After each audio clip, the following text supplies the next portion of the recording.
Hey everybody, welcome back to another episode of the JPU Show. I'm Botter, and I've got Miss Blythe Brumleve here with me as well. Hey Blythe, how you doing? All right, we got another topic we're going to be discussing, and it's made me a little annoyed. So we're going to talk about that one next, not on this one. So hopefully, we'll use this as a buffer Wow. until the next one, so I can calm down a little bit. A little, I guess, sneak preview for that one is we're going to be talking about Hitting the how ground much running. money it cost us to run a podcast, and I got some cuts to make. Wow, you just hit the ground running on that one. Okay, well, no filibuster here, no preamble. We're going to get right into it. Welcome to the channel. Subscribe if you haven't, obviously. If you're listening to the podcast version, also subscribe, leave ratings, reviews. You guys know how important those are for new podcasters. And even though we've been podcasting for a long time, I kind of consider ourselves, well, no, this is a brand new show. So, that goes a long way. With that being said, the topic for this video, I'll go ahead and toss up first. And this is a question that we've gotten before in our mini meetups. And I thought I'd go ahead and bring it to the table. And that's, when do you know as a podcaster it's time to start monetizing? And I think that is obviously monetizing is a topic that's at the top of mind for a lot of podcasters, a lot of new podcasters as well, podcasters that we've dealt with and helped along the way that have come to the JPU podcaster meetups. And we always talk about strategies and, using Patreon, sponsors, go local and things like that, merch. But I don't know how often we've talked about when is the time, like when do you know, okay, it's time for me to start really taking this serious and trying to make money off of it. But like, do you recall like the first time that you made any money off of your podcast? So I went a little bit of a untraditional route where I actually worked at a radio station for about 6 months for free before I ever got paid for doing any kind of like content creation in an audio format. That's when I kind of knew that I could start making money off of this, but it wasn't until after that first 6 months that the station, I have always been very uncomfortable talking about money until recently, when I actually took some finance training, and I'll get into that in a little bit, but it wasn't until the radio station came to me and said, "We will pay you," that I started getting paid. I considered it as an opportunity to get in front of an audience, to grow my brand, to grow my social media, email marketing, all that good stuff, because I was at the time running a sports and entertainment website for women. So I figured I could use that attention that I was doing for free and parlay that into the podcast. So with that said, it took a long time for me to ever get paid for a podcast. And it wasn't until 2023 that I was able to secure a deal with a sponsor. But it was really because the sponsor headhunted me. They knew that my contract with, fast forward, a decade, I'm creating a show on a platform called FreightWaves, which is a logistics media company, logistics and supply chain. And I did a show on there, very similar. I followed very similar format. Did my show for a couple of months for free because I wanted to build my audience. And then it took my, I guess my free contract ending with them for them to say, we'll pay you. But then when that paid contract ended, because anytime a company is making budget cuts, typically the independent contractors are the first ones to get cut. So I was part of that, I guess, layoff. They told me I could still keep doing my show, but I would be doing it for free. And that was the moment where I was like, I'm fairly certain that I could get paid for this. And I was very lucky in the sense that a sponsor, SPI Logistics, shout out to them because they've been a day one supporter. They headhunted me. They sought me out and said, we want to support you. And I think that had meant, not I think I know, it had meant the world to me that someone else had seen the work that I was putting into this craft for a long time. And then finally, this felt like a break where I'm going to get paid really full-time income by this one sponsor. But anyone who's in business knows that if all of your revenue is coming from one person or one business, then that is a little bit on shakier ground. So since then, it's been my obligation to force those uncomfortable conversations. I hate asking people for money. I've always kind of had the mindset that if people want to support me, they will find me, they will come to me.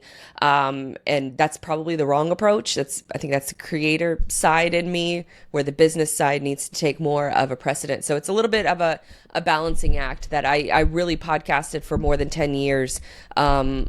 Or no, a little bit less. I would say 8.5 years before I was approached for real podcast full-time income. I don't work full-time on my podcast. I still run a business, but I put a considerable amount of energy into it every week. I would say probably 15 to 20 hours of work every week. But I do make good money from that podcast now. Well said. And I think I've got a similar time frame, because I started thinking about like, all right, well, when did I start, getting some money from the short box or any podcast I've done? And I cannot recall if it was a sponsorship, a short sponsorship, or the Patreon, but I think it was around the same time. And much to what you were saying, it took me I launched the Patreon in 2019 for the Shortbox podcast. So that means I had been podcasting 7 years at that point before even trying anything, asking for money from listeners.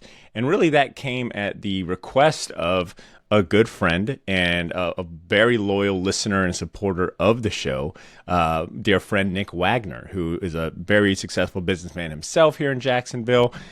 We had a long time friendship, and he respected the work I did for the podcast. But I'll never forget, he shot me a text. It was like, hey, let's meet up for coffee. I want to talk to you about something serious. And basically gave me the push to launch a Patreon. He was like, look, man, as a fan, someone that's been listening to the show, I want to support you guys, but you guys have nothing, there was no avenue. I had no avenue built or channel built for listeners that wanted to support us. I didn't have merch. I didn't have Patreon. I can't recall if we had a sponsorship. I think, at that point I just, it felt weird asking for money from people. And and if I'm being honest, I think maybe I was a little doubtful that I had anything, worthy of getting support, monetary support. But I'll never forget, he gave me that push, was like, stop doing these things for free. You've got a quality product. Like, I don't listen to BS. And, so that, take it from me that I'm giving you the stamp of approval. Launch a Patreon and just see what happens. Mm-hmm. And I dragged my feet, but eventually I got the Patreon launched, and I actually looked back. I went ahead and pulled some analytics from Patreon, because they do a really good job of giving you insight into your income, how much you've made, your subscribers grow, how they've grown each month. And according to their reports, I launched the Patreon, the Shortbox Patreon, in May 2019. And obviously it's still around, so it's still going strong 6 years in. I will say, looking at this spreadsheet, man, oh man, did they hit you with fees? I think this, admittedly, this might be the first time I've ever looked at it at this detailed level. What are the fees like? So they charge a processing fee of, in 2019, I'm just going to go May 2019 versus now. I'd make 89.22% of my earnings. They would take 5.78% for processing fees and 5% for Patreon fees. Wow. So almost 11% of fees. That is nuts. Now, do you pay Patreon at all? Yeah. When you pull the money out, well, I mean, even before you pull the money out, Patreon's already taken their money, right? Like, well, no, I mean, like your account. Do you pay them a subscription fee separate from what others pay you? Yeah, I think so. I think that might be the 5%. And I think I've locked that in because, I think I'm locked into this price here. So that 5% is what, they take out of, I think, the monthly income, or I don't know if that's a separate charge, but actually I should probably know that. But yeah, so, you got to pay to play to be on their platform. And, like their name carries weight, right? Like when you think about supporting a creator, Patreon might be the first thing you think of. Maybe a Ko-fi and, other, similar things like that. What were you going to say? Well, I mean, I just got done looking at a bunch of different sort of, credit card transaction fees, and I'm probably getting into the weeds a little bit with this, but, certain payment processors just charge significantly more than other payment processors. So when I talk about a payment processor, so how when you go to like a restaurant and they say, okay, if you pay in cash, it's cheaper. That's because they don't have to pay the credit card processing fees. And so that's why you'll see those on a lot of menus, that if you just pay cash, because the restaurant themselves has to pay a percentage. Typically, I think Stripe, for example, is an example of a payment processor, which is very similar to like a Visa, MasterCard, Capital One. They will charge like 2.3% of the bill plus like 35 cents per charge. So if you think about whatever that math is, sounds significantly less. I mean, at least half less than what Patreon is charging, or maybe even a third less than what Patreon is charging. I would imagine that they have some kind of a subscription fee that you pay into, and maybe that is one of those 5%. But goodness, that is nuts. Yeah, I spent I'm looking at like this month's, and that fee is it's 6% flat for processing fees now, 5% flat for the Patreon, which means I think I was correct that that is my like locked in membership fee. I locked it in at like that 5% by signing it up. So I make, if I get $100 a month from Patreon, I get to keep 88.89% today, according to this chart here, versus being able to keep 89.22% back in 2019. So they've obviously, raised their processing fees by a couple percent, by a couple points. and I also, from what I understand, they also don't let you export your audience. So that's something to keep in mind, that if you were to ever move away from Patreon, they don't let you take your audience with you. You don't have access to their email addresses or anything like that. So they make it very challenging to move from one platform to another. Because I've been looking into creating a supercast, which is a commercial free version of the pod. I've been maybe that will happen early 2024. I think to kind of add an additional revenue stream and just create a better listening environment for folks who don't mind paying an extra few bucks a month to listen to the pod. But that's crazy that Patreon charges that much. I didn't think it would be that much. Oh, I mean, look, it's I will say the platform is real easy to do. I think the name recognition goes a long way. They're always having workshops on how to, better retain listeners and things like. I'm not mad at it, especially at it being my first like real vehicle to monetization. I've got no complaints. I think back to when I got my sponsorship deal with Gotham City Limit, the comic shop that sponsors the short box. It wasn't because I mean, Grant, I did approach him, but by then listeners were approaching Ben. Like people were going to Ben like, hey, and Ben had just opened up the shop. Hey, Ben, like, have you heard about this guy that does this podcast here? Oh, the short box. Oh, he shops here, and like building that rapport. By then I felt confident that I could approach Ben because he was already getting word of mouth, not through me, just like, people casually bringing it up. And I was getting like really good interviews, like my guests on my interviews were starting to elevate the quality of guests. These were writers and artists that were writing books that he was selling a lot. So, I don't think, obviously, I don't think when you first start, you're really going to be in a position to think about monetizing early, because I think you need to focus on making and knowing your process like inside and out, like having a quality show, like having segments. I'm not saying that it's got to be like, concrete. Obviously I think your show and your podcast will be malleable and it'll transform. It'll go through different phases. You'll change things. But I think like getting enough reps in to where what your show is about, you're confident in its identity, its value, and what it brings to the table. But I think early on, there's just too many things to think about. And to add monetizing to that early on is just, I think it's just too much all at once. Would you agree, Blythe? Yeah, because I think that there's a couple of important threads to sort of pull on, is that not every sponsor is going to be right for you. And you have to be able to discern. Yes, of course, everybody wants to get paid for the work that they're doing. And it feels great when somebody comes to you and they want to support you. But you also have to make sure that it's a good fit for your show and your audience. Like yours and Ben's partnership makes perfect sense for him. Yep. And I would imagine, so I tend to follow a few different rules. Is this somebody that I would like to regularly have dinner with? I tend to only really do business with people that I would regularly have dinner with. because I think that there has to be a little bit more than just a business transaction.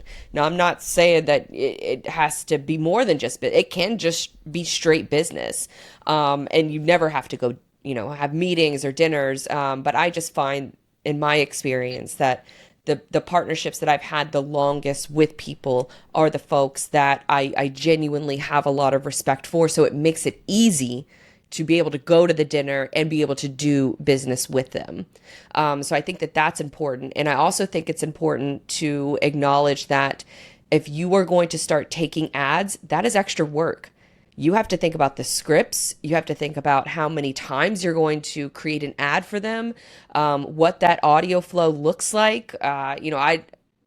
There are a lot of things that you need to think about. Analytics reports, are they going to want to know like what your audience looks like? Are they going to want to see a media kit? Probably. That's going to take time and effort in order to put that effort into creating that documentation that tells that business that they can make a business case for supporting your show.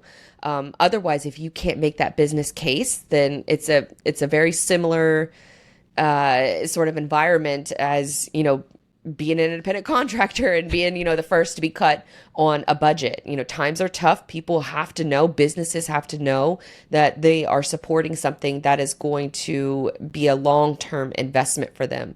And I think that that's a situation where somebody like Ben supporting you in the short box makes perfect sense. Mike over at SPI Logistics supporting my podcast makes perfect sense, because the value of those leads to their audience is incredible. Yeah. They know if they, in my case, if I send them a handful of leads a year, if one of them closes, the sponsorship has paid for itself. Now, Ben, I think, is a little bit of a different use case. He probably knows that a good portion of your audience is based in Jacksonville, that they are going to, or if they even come to Jacksonville, that's a shop that they want to go to because of the relationship that you have with him and that you express on the show itself. So they feel like it's not just a sponsor, like this is a business that you genuinely want to support. Yeah. And I think you said it well without even saying it. And that's, you got to have something that I think sponsors or people that want to, like you want to have something that people can help you achieve and build from. Like it's one thing to just get money, just to throw an ad in there. But I think for long-term success and like, having like a plan, it goes a long way if you've got a vision and you've got goals. Like I was very upfront early on with like the patrons, launching the Patreon, and even Ben, where it's like, look, my costs are starting to rise. Like, as the podcast is getting better with, as we started dabbling into video and just like, better equipment, like this stuff is costing and I want to continue improving. Like at first it was just to go ahead and cover those expenses. But, as the podcast got better, I started thinking bigger, like, okay, how can I get better guests on or more guests on? All right, that's going to require traveling. Okay, can I get some like coverage? Can I go to these cons and do like this coverage? So like having a vision of where the podcast can go and having goals, I think goes a long way in building that confidence with, whether it be like your listeners and subscribers and supporting you or having sponsors. But I don't think you can have those. Like, I guess you could have those early on, right? Like if you're really a type A planner and like you've got a vision for what a show could look like, I think then maybe you could pitch that early on. I mean, how many podcasts do that already, right? Like, brand new shows got a big time sponsor and things like that. I think it still goes to my point that you've got to have like a solid plan, and you've just got to have a quality show, like a show that really stands out. And I think for me personally, I think even though it took us 7 years to start monetizing, it was like the perfect time too, because I had built in the reps. I had a dedicated audience. Like, there's people that were willing to support and see this thing grow. And I think that just takes time. Like you just cannot rush building a listener base and having fans in that way. So there is a show that I support monetarily. I support them directly. So they had, God, what, not Squadcast. What was the company I named earlier? Supercast. So they are, sort of it's a way for me to sort of know about what's going on in the world of like geopolitics and news without, having to focus on like the enemy networks that are always sort of fighting each other and they pick a side and sort of stick with it. So I support a show called Breaking Points. And they started off on Supercast. And so I signed up through their website in every Monday, Tuesday, or Monday, Wednesday, whatever their dates are. They send out a private link to an unlisted YouTube channel. And then they, on their main channel, on the same channel, is where they take that same full length discussion and they will splice it up into different clips suitable for YouTube. The 10 to 15 minute long clips, which is kind of what we're trying to do here. So being able to split those clips up and everybody gets those. And so they make money from AdSense from those. But I do really appreciate the almost daily email where I can watch an unlisted video where there's no commercials, and then knowing that they sort of talk about the behind the scenes of Supercast and why they chose Supercast over sites like Patreon and things like that, where they don't do a traditional sponsorship route. It's only listener funded. And so I just think that was a little interesting that Supercast allows you to take your audience with you, and kind of to their detriment, because Breaking Points just left them to go to another platform called Locals. I'm not super familiar with them, but I did move and create an account on Locals to keep my subscription active. So I have wondered what that churn will look like, the amount of customers leaving you if you switch platforms.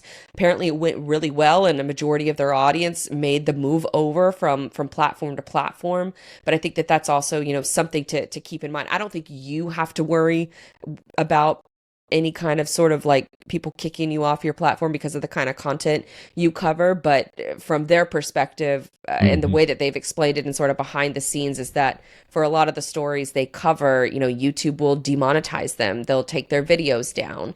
So it was really, really important for them to own their audience and be able to have that direct relationship with them. So it's kind of interesting to see the different approaches. When you have a listener model, you are 100% focused on what they're interested in and the expertise that you can provide to them, versus a sponsorship model where you do have to have some biases against, or not against, but for the sponsors you work with.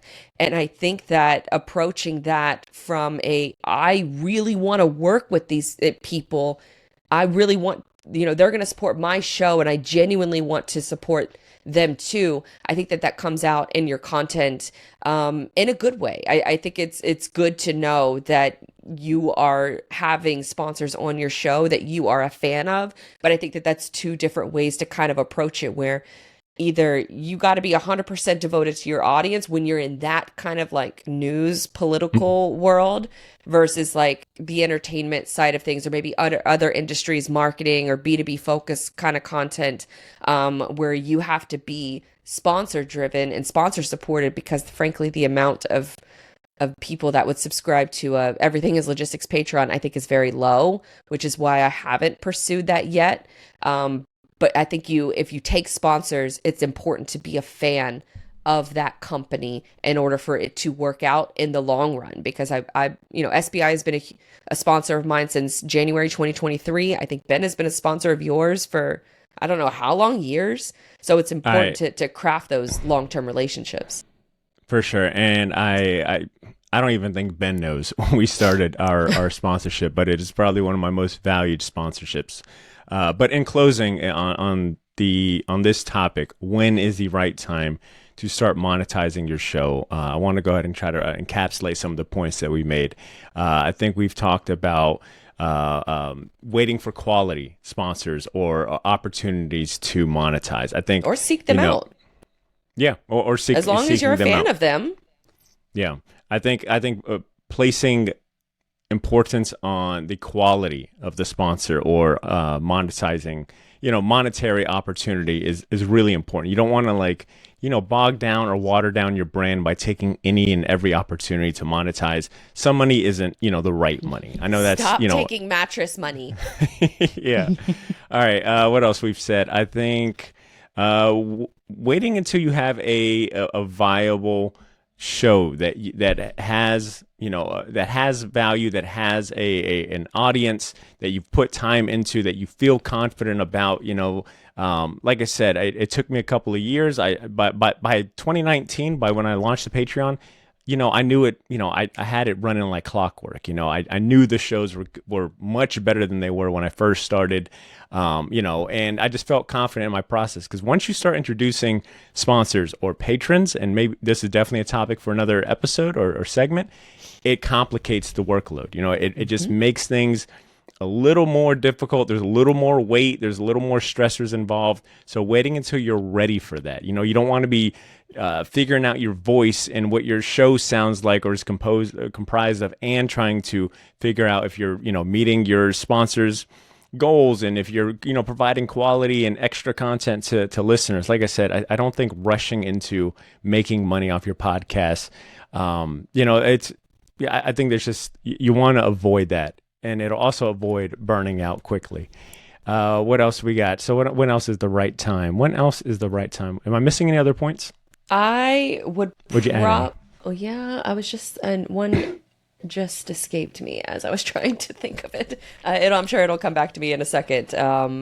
But yeah, I would definitely co-sign the added work aspect. Like you kind of think like, oh, I got the sponsor, I'm smooth sail and I can just focus on the content. No, you can't, because you're a real business now. And so you have to be able to constantly up your game from a content perspective and continuously put out good content, work with them to create new ads, provide them analytics if they ask, what does that look like? Explaining those analytics to them, renewals, contracts, like there's a whole other different side of things that you have to think about, but you really want to be focused on the content first, because without the content, then you don't have an audience and you will never have sponsors. So focus on the content first, build up those reps, and then you can feel more confident about reaching out to a target audience that would make sense for that business, so you can make that business case, not just one time, but come renewal time, over and over again.